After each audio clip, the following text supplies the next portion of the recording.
Abran sus Biblias en Éxodo 20.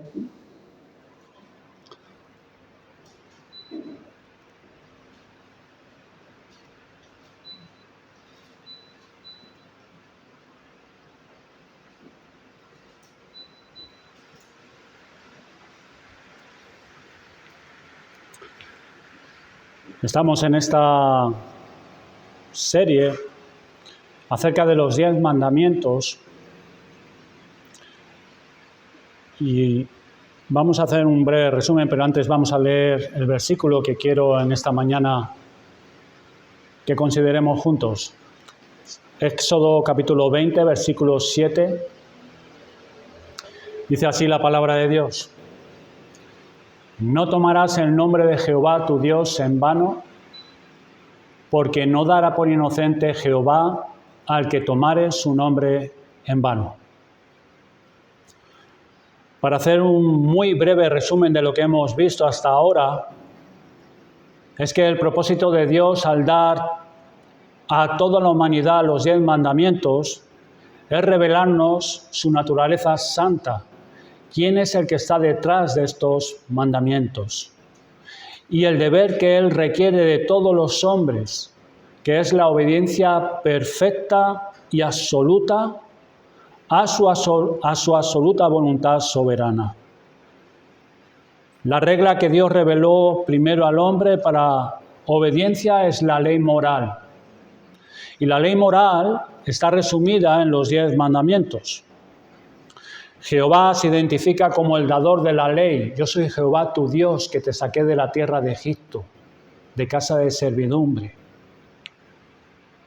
Y nos dice, y habló Dios todas estas palabras diciendo. Y nos enseña que no es solo para los judíos y los cristianos, sino para toda la humanidad. Y nos exige, por cuanto Dios es el Señor y nuestro Creador, la obligación de guardar todos sus mandamientos.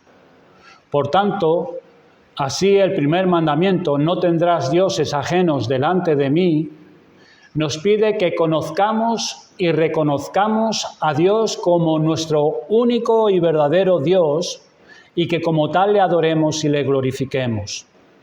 Él nos prohíbe rotundamente que le neguemos o que no le adoremos y glorifiquemos como el verdadero Dios y que le demos a cualquier otro ser la adoración y la gloria que solo a Él debemos. Las palabras delante de mí, no tendrás dioses ajenos delante de mí, nos enseña que Dios todo lo ve, se apercibe y se desagrada del pecado de tener cualquier otro Dios. Estuvimos considerando el segundo mandamiento, donde encontramos una prohibición, la causa de tal prohibición, una terrible advertencia y una promesa condicional. No te harás imagen ni ninguna semejanza de lo que esté arriba en el cielo, ni abajo en la tierra, ni en las aguas debajo de la tierra. No te inclinarás a ellas, ni las honrarás. Porque yo soy Jehová tu Dios, fuerte, celoso, que visito la maldad de los padres sobre los hijos hasta la 3ª y 4ª generación de los que me aborrecen. Y hago misericordia a millares, a los que me aman y guardan mis mandamientos. Nos enseña que podemos presentar al Dios verdadero una falsa adoración, crearnos una imagen de Dios errónea. Por eso dice, no te harás imagen de lo que está arriba en el cielo. Estuvimos considerando la necesidad del ser humano de adorar. El hombre es un ser espiritual y Dios puso eternidad en su corazón y la necesidad en su alma de adorar a su Creador. Y por causa de las necesidades que tiene en su alma, busca a Dios. Pero erróneamente por causa de la caída. Todo ser humano tiene una conciencia de su responsabilidad ante Dios. Por eso todas las religiones tienen como fundamento lo que el hombre puede hacer para agradar o buscar y obtener el favor de Dios.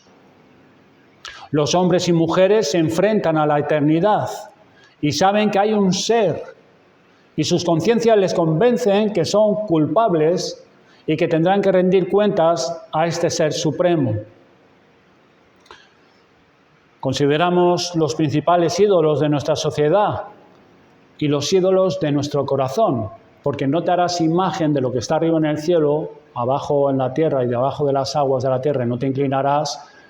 No es solamente una imagen de un santo, una imagen de una estatua de la Virgen María. Podemos hacer ídolos de muchas cosas. En nuestro corazón puede haber ídolos. Es todo aquello que ponemos todos nuestros afectos en ello. Puede ser el dinero, puede ser el sexo. Son los pecados de nuestra sociedad, la avaricia, la lotería, que me toque la lotería nacional. Pero también en el creyente hay ídolos en el corazón. Esos no se ven, pero los hay. Aún las cosas lícitas y buenas en sí mismas, por nuestra corrupción, las podemos poner en un lugar equivocado y convertirlas en rivales contra Dios, al darles una atención o un cuidado excesivo. El objetivo de la ley es revelarnos la naturaleza santa y lo que Dios exige de nosotros, y revela nuestra incapacidad de poder cumplirla fuera de la gracia de Dios. Y con qué facilidad quebrantamos la santa ley de Dios.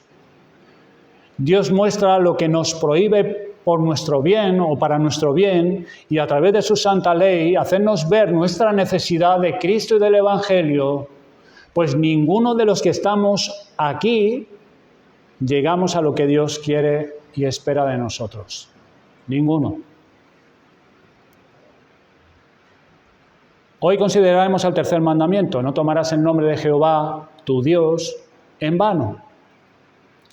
En primer lugar, quisiera que consideráramos la importancia de la palabra nombre. Si tuviera que resumir muy brevemente de qué trata el tercer mandamiento, les diría que trata de la forma en que hablamos de Dios. Muchos intentan evitar el transgredir el segundo mandamiento: no te harás imagen ni te inclinarás a ellas, pero tropiezan con el tercero: no tomarás el nombre de Jehová tu Dios en vano. El significado del tercer mandamiento depende principalmente de la palabra nombre. No tomarás el nombre de Jehová tu Dios. Nombre. Por ejemplo, la Escritura, cuando la Escritura usa el término nombre para Dios, generalmente se usa para referirse a Dios mismo. Por ejemplo, la Escritura dice en Hechos 2:21: todo aquel que invocare el nombre del Señor será salvo. Significa invocar a Dios mismo. Lo mismo se puede decir de tales expresiones como confiar en su nombre, doblar la rodilla al nombre de Jesús. Significa hacerlo frente a Jesús mismo, Filipenses 2:10. Y de igual manera, blasfemar su nombre significa calumniar, ofender a Dios mismo. La palabra nombre nos traslada al encuentro que Moisés tuvo con Dios en el desierto, en Éxodo 3. Moisés vio una zarza ardiente. Él indudablemente se había encontrado con muchas zarzas que de repente se ponían a arder por la aridez del lugar y por las altas temperaturas de un sol abrasador en el desierto. La diferencia de otras ocasiones es que la zarza no se consumía y el fuego no se apagaba, sino que ardía más y más. Moisés no se acercó a la zarza por un sentir espiritual, sino por simple curiosidad. Y a medida que se iba acercando a la zarza, oyó la voz de Dios. Dios empezó a hablar con Moisés y le dijo que debía volver a Egipto de inmediato y liberar a su pueblo de la esclavitud egipcia. Dios le dijo que le traería a un desierto y a esa misma montaña, y les prometió darles en posesión una tierra maravillosa que por aquel entonces estaba ocupada por tribus salvajes e idólatras.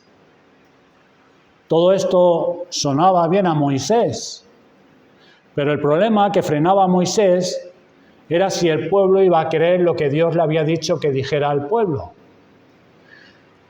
Los israelitas bien podían preguntarle a Moisés, ¿de qué Dios nos estás hablando? Los egipcios tenían un gran número de deidades y el pueblo de Israel estaba muy influenciado por la idolatría.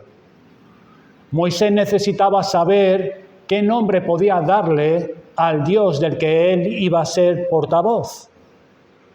Y en Éxodo 3:14 se registra la respuesta de Dios a Moisés. Dice, yo soy el que soy. Así dirás a los hijos de Israel, yo soy, me envió a vosotros. Yo soy es la única palabra que en algunas versiones a veces se traduce como Jehová o Yahvé, aunque en otras versiones se representa con la palabra Adonai, que significa Señor, amo. Este nombre era el nombre especial que solo los judíos utilizaban para describir a Dios. Ninguna otra nación, pueblo o tribu utilizó jamás esa palabra para describir a ningún otro Dios, pues era exclusivamente de los israelitas. La palabra Jehová o Yahvé se refería al Dios eterno, con existencia propia, que se mostró a Moisés en Madián. Yo soy el que soy, o mejor dicho, yo seré el que seré. Se refiere al Dios eterno e inmutable que existe por sí mismo sin necesitar nada de nadie ni que nadie le añada nada. Él no necesita nada de nadie, ni nadie puede añadirle nada. En el Antiguo Testamento, cuando se referían a su nombre, y particularmente en este mandamiento, no era simplemente un apelativo con el que referirse a Dios. Es la sustancia de su naturaleza santa. De hecho, la palabra se consideraba tan sagrada que los judíos prefirieron no pronunciarla nunca. Para ellos era una descripción de la naturaleza santa del único y verdadero Dios. Dios creó todas las cosas de la nada, sencillamente por su palabra. No se puede concebir un poder mayor, ni una tarea que sea tan imposible.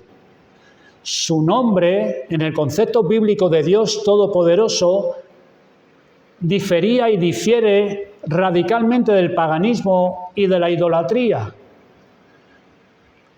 En la idolatría, donde hay muchos dioses, cada uno limita al otro, puesto que ninguno de ellos es creador de todo, ninguno de ellos tiene todo el control.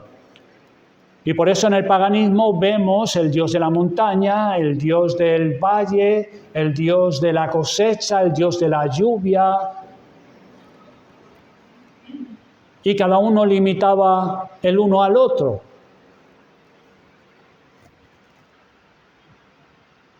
Puesto que ninguno de ellos es creador de todo, ninguno de ellos tiene todo el control. Además, el nombre de Yahvé, Jehová, era la descripción del Dios que formó el pacto con su pueblo. Jehová era la palabra que les recordaba el hecho de que eran un pueblo elegido con el que Dios había entrado en una relación especial y al que había prometido no abandonar jamás. Esta palabra especial, Jehová, se refería a la naturaleza de Dios como un Dios que hacía promesas y que a su vez las cumplía. El Dios del pacto, Jehová. Cuando un israelita subía al templo a ofrecer el sacrificio, estaba recordando la naturaleza de este Dios. Así que la singularidad de la revelación a Moisés en la zarza no se contenía en la palabra Jehová, sino en el rico y profundo significado de ese nombre, todo lo que representaba ese nombre. Por tanto, este tercer mandamiento no trata simplemente del mal uso de una palabra consistente en 4 consonantes hebreas, sino en un abuso de todo lo que ese nombre significa. lo que acabamos de ver.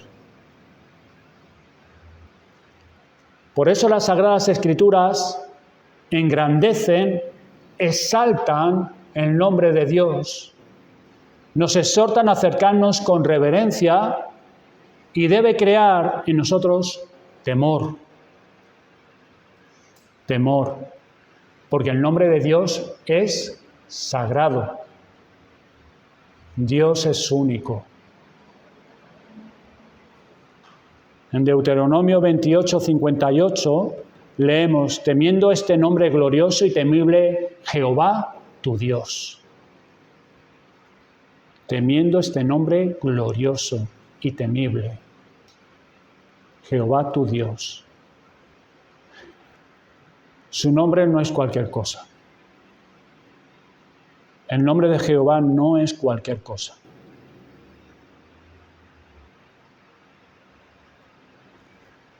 Veamos en segundo lugar, abusando de su nombre. ¿Qué es tomar el nombre de Jehová en vano? Tomar su nombre en vano es reducir a Dios al mismo nivel de los falsos dioses que el hombre ha inventado conforme a su imaginación. Es pisotear descuidadamente el pacto de Dios, por el que ofrece la salvación, y es despreciar su naturaleza santa. Eso es tomar el nombre de Jehová en vano. ¿De qué manera podemos tomar el nombre de Dios en vano? Los israelitas blasfemaron contra Dios al vivir y comportarse de manera que dejaran a Dios en ridículo ante las naciones circundantes. O cuando atribuyeron sus obras a Satanás, como dejó claro Cristo en Mateo 12, al referirse a la blasfemia contra el Espíritu Santo. Uno de los pecados más graves de nuestra sociedad es la blasfemia de las tres personas de la Trinidad. Y es uno de los más graves porque arrogantemente se implica a Dios mismo. Fíjese qué curioso. En el Diccionario del Uso del Español de María Moliner, publicado en 1998, lo pueden buscar, contiene una significativa definición de la palabra Jesús. ¿Y sabes cuál es la definición? Exclamación de queja, de sorpresa o de susto o a veces de alivio. Esa es la definición de la palabra Jesús en ese diccionario.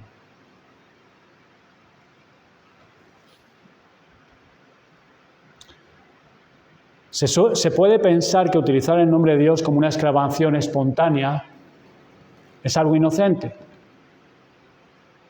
Pero el tercer mandamiento habla muy claro.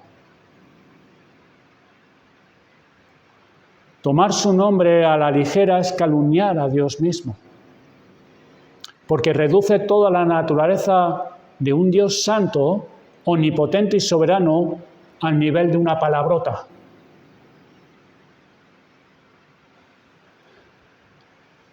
Se usa su nombre de una manera despreocupada y frívola. Podemos decir a alguien: vaya usted con Dios, porque hemos discutido y no hemos llegado a ningún acuerdo y nuestro oponente se marcha y decimos: con Dios.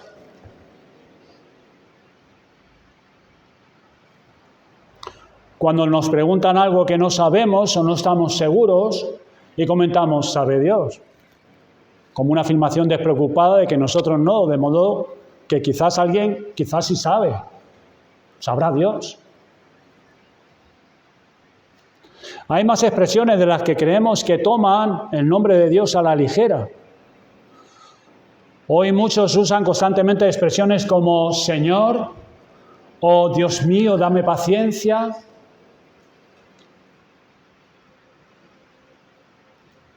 Cuando nos cansamos de alguien, tomándolo a la ligera, abusando del nombre de Dios, pues no se toma en cuenta a quién representa. O cuando te das un golpe con un martillo en el dedo, ¡Dios! Parecen cosas inocentes, pero no son cosas inocentes. La frase «si Dios quiere» está en la boca de los incrédulos sin ningún entendimiento y en no pocos cristianos es solo una coletilla. Si Dios quiere. Pero es una frase vaciada de contenido en muchas ocasiones, pues cuando las cosas no salen como ellos esperaban, lo que se manifiesta en muchos corazones no es el contentamiento piadoso a la voluntad soberana de Dios, que se ha manifestado como Dios ha querido verdaderamente, sino que sale queja, murmuración y descontento. Entonces esa palabra, si Dios quiere, está vaciada de contenido. Se hace de una manera irreflexiva, sin tener en cuenta a Dios, su nombre.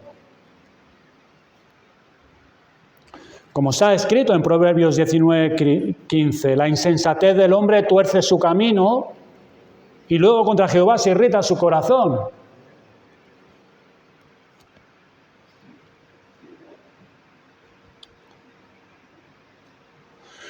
Los cristianos, tristemente, también deshonramos el nombre del Señor en vez de santificarlo.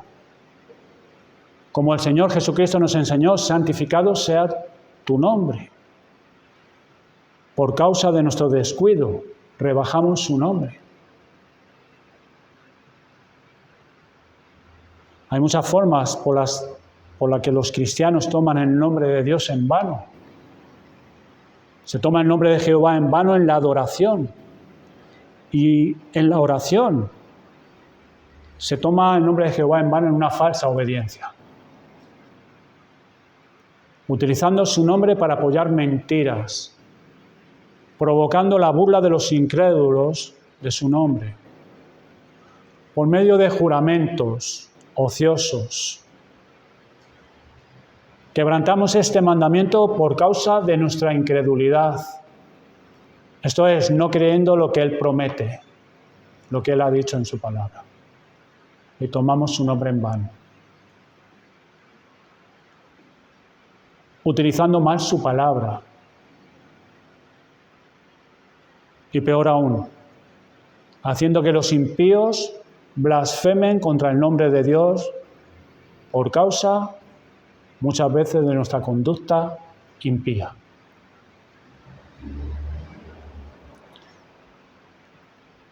Quisiera tratar el tercer mandamiento tan profundamente que podamos ver la gravedad de tomar el nombre de Dios en vano y no tratar las implicaciones de manera superficial. Te anticipo que se irá poniendo cada vez más imposible. Pero eso es lo que buscan los 10 mandamientos. Que se pongan las cosas imposibles. Hoy veremos solamente, de las que he nombrado antes, hoy veremos cómo se toma el nombre de Jehová en vano por los cristianos en la adoración y en la oración. La semana que viene, si el Señor me lo permite, podremos pasar a las otras. En Eclesiastés capítulo 5, vayamos allí, un momento, tenemos la advertencia del sabio,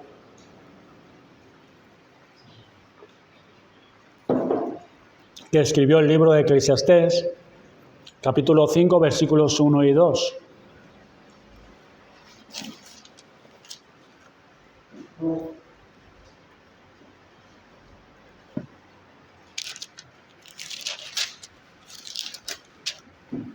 Dice así: cuando fueres a la casa de Dios, guarda tu pie y acércate más para oír que para ofrecer el sacrificio de los necios, porque no saben que hacen mal. Y ahora nos da la razón. No te des prisa con tu boca, ni tu corazón se apresura a proferir palabras delante de Dios, porque Dios está en el cielo y tú sobre la tierra. Por tanto, sean pocas tus palabras. Nos está hablando de la adoración, no en nuestras relaciones. En nuestras relaciones, el que quiera permanecer callado, dice que hasta el necio en silencio parece sabio. Pero está hablando en la adoración. En la adoración. Amigos y hermanos, uno de los mayores errores entre los cristianos actuales es el pecado de adorar a Dios de forma irreflexiva, inapropiada o impíamente. Era parte de la ley de Dios para su pueblo que le adoraran de la forma en que Él les había prescrito y no como a cada uno le pareciera, como les recordó Moisés al pueblo que iba a entrar a tomar la posesión de la tierra. Deshonramos a Dios y tomamos su nombre a la ligera cuando buscamos nuestra felicidad en la adoración y queremos hacerla más amena.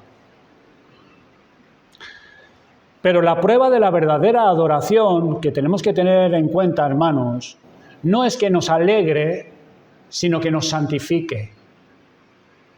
No es que nos agrade a nosotros, sino que agrade a Dios. Cantamos sobre su naturaleza y majestad y utilizamos palabras magníficas ensalzando el honor de nuestro Dios, pero nuestra mente está lejos de nuestro himnario. Cantamos himnos sobre el Calvario y el cuerpo quebrantado y molido de Jesucristo en la cruz, y podemos cantarlo decenas de veces con nuestra mente y no considerar su persona y su sufrimiento. Podemos comprometernos en la adoración a hacer toda clase de cosas, pero salir de este local y llegar a nuestra casa y no mantener nuestra palabra. No cumplir nuestros votos que hemos hecho en privado con el Señor. Hacerle promesas al Señor y no cumplirlas. Esa fue la reprensión de Jesús a los judíos. Pues estos se acercaban a Dios con sus bocas, pero su corazón, ¿dónde estaba su corazón? Lejos. Lejos. No había afecto.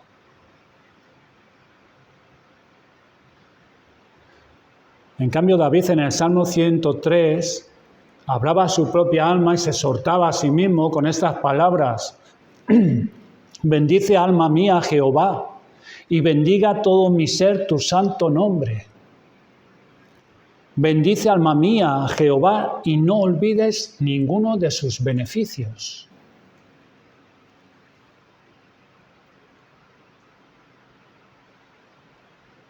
Será, hermanos, que muchas veces le ofrecemos a Dios adoración descuidada, irreflexiva, porque olvidamos sus beneficios, porque no nos preparamos primero y le ofrecemos una adoración irreflexiva. En el Salmo 105, versículo 3, leemos: gloriaos en su santo nombre, gloriaos en su santo nombre. Alégrese el corazón de los que buscan a Jehová. Pero por la ligereza, el descuido y por ofrecer esta adoración irreflexiva, sin ninguna preparación, se quebranta el tercer mandamiento, no teniendo en cuenta el nombre de Dios.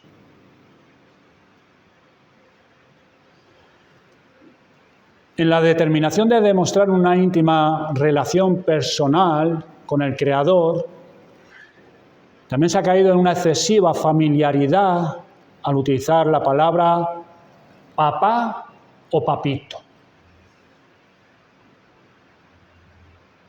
Aquí no se lo consentimos a nadie, porque si a alguien le oímos decir papá o papito, vamos a entrar allí dentro y le vamos a poner las cosas claras.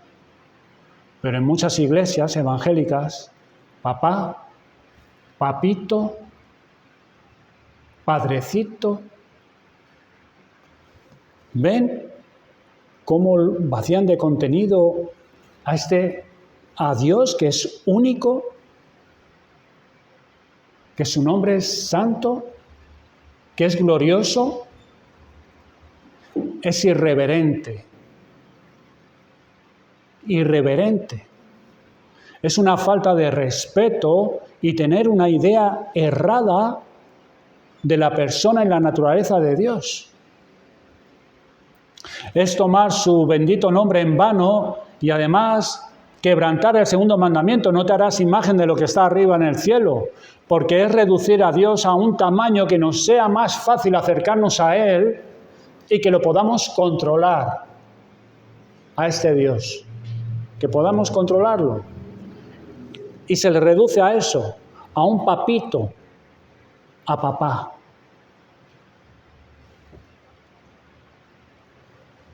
El nombre de Dios es tan excelso que merece que lo santifiquemos.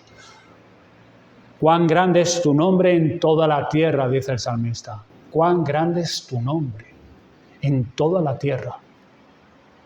Pero algunos lo reducen a papito.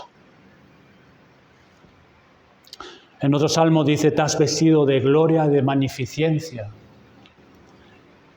Hermanos, el nombre de Dios es tan ilustre y glorioso que independientemente si su criatura lo santifica o no, su gloria brilla más que el sol en todo su cenit.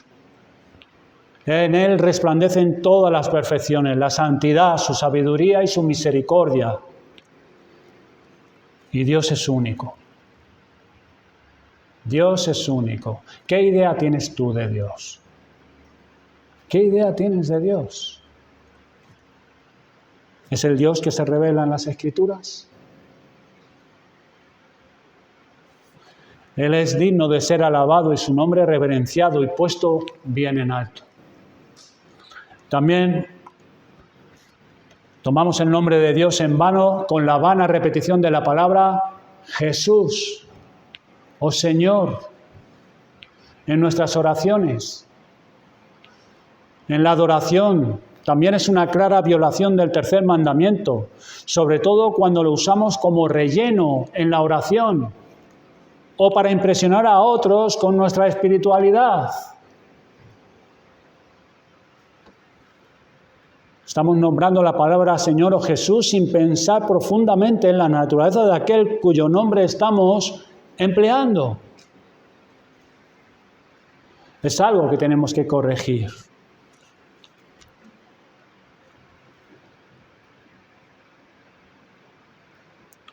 Lo mismo sucede con la coletilla mágica al final de la oración, para la que ni siquiera pensamos. En el nombre de Jesús, amén. En el nombre de Jesús, amén. Claro que el Señor nos enseñó a orar al Padre en su nombre. Pero realmente pensamos lo que significa. ¿Realmente tenemos un claro entendimiento de lo que el Señor quería decirnos que pidiéramos al Padre en su nombre? En el nombre de Jesús, amén. Cuando estamos con un espíritu crítico contra el que dirige o contra el que predica, o amargura contra otro adorador, o enfado y queja contra Dios mismo. En el espíritu, con ese espíritu. En el nombre de Jesús, amén.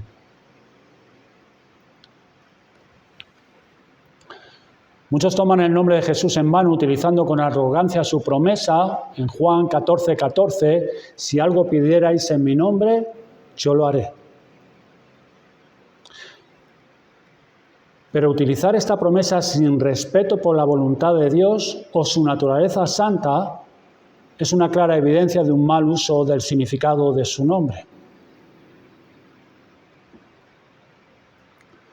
La promesa que Jesús nos dio en Juan 15:7, si permanecéis en mí y mis palabras permanecen en vosotros, pedid todo lo que queráis y os será hecho.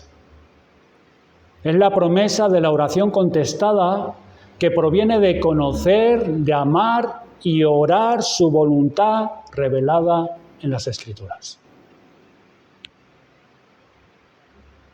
Orar en el nombre de Jesús es acercarnos a Dios con un claro entendimiento y comprensión que a través de la fe en la persona y en la obra de Cristo, el Padre nos ha dado el derecho de hacer nuestras peticiones confiadamente por su Hijo.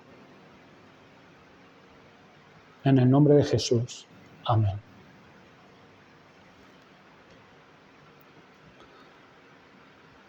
Para concluir, podemos preguntarnos,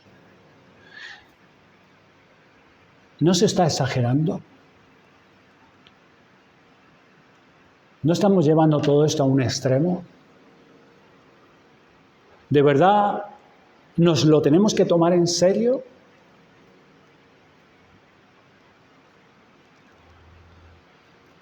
¿Importa este mandamiento? Sí importa. Porque utilizar su nombre sin respeto y sin considerarlo como es digno es rebajar su naturaleza y poner a Dios en ridículo. Hablar a la ligera, sin respeto y sin considerar su nombre es no comprender quién está detrás de estas leyes y, por tanto, no seremos conscientes de sus implicaciones y de nuestras obligaciones, porque tendremos una baja estima del Señor y de lo que espera y demanda de nosotros. Importa porque Dios termina su mandamiento con una terrible advertencia.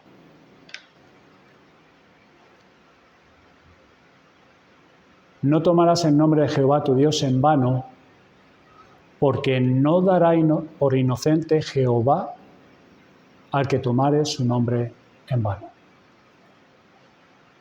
No dará por inocente al que tomare su nombre en vano.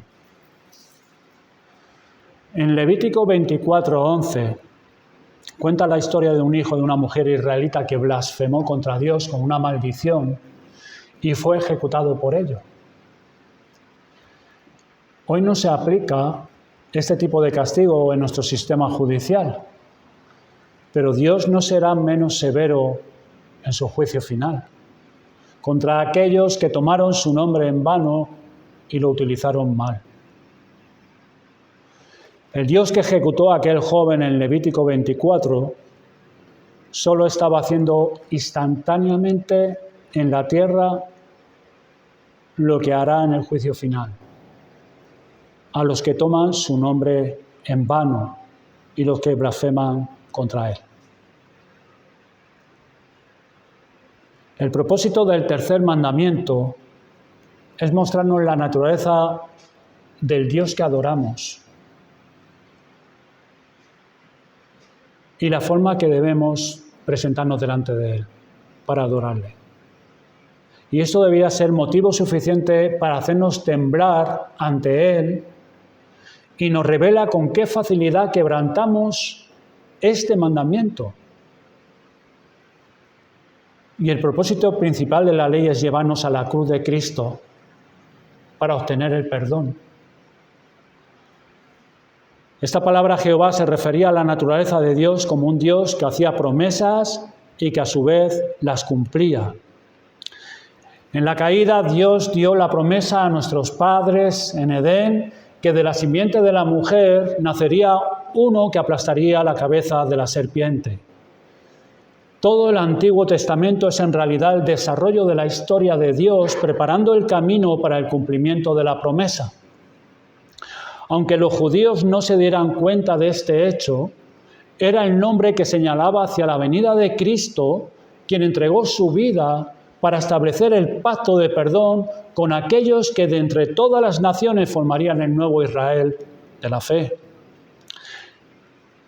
Hermanos, amigos, Cristo sufrió terrible dolor físico en su cuerpo y terrible angustia en su alma, soportando el castigo de nuestros pecados. porque el juicio de Jehová sobre aquellos que blasfeman su nombre y lo toman en vano es que son culpables y de ningún modo los tendrá por inocentes. Y ahí brilla el Evangelio, en la cruz del Calvario.